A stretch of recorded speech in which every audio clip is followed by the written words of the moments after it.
Cyber सचेतन शिविर अनुष्ठित।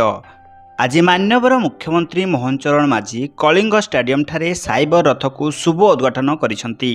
एही अवसर में संबलपुर जिला जमनकीरा थाना परिसर में आईआईसी पद्मलय साहू तत्वावधान में एक सचेतन शिविर अनुष्ठित हो जाइछि।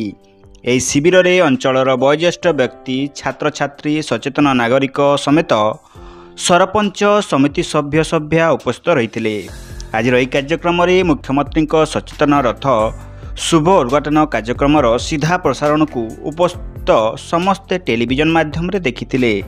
साइबर सचेतनता रथ आज एक मास पर्यंत ओडिशार प्रत्येक जिला को जाई जनसाधारण को सचेतन कराइब बोली मुख्यमंत्री उद्घाटन उत्सव में प्रकाश करथिले।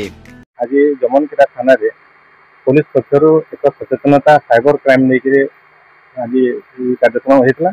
एथिरे आम माने विभिन्न अंचल जमनकीरार विभिन्न मान्यगण्य व्यक्ति, सांबादिक बंधुगण आमर सरपंच, समिति सभ्य एवं सचेतन नागरिक मान उपस्थित थे।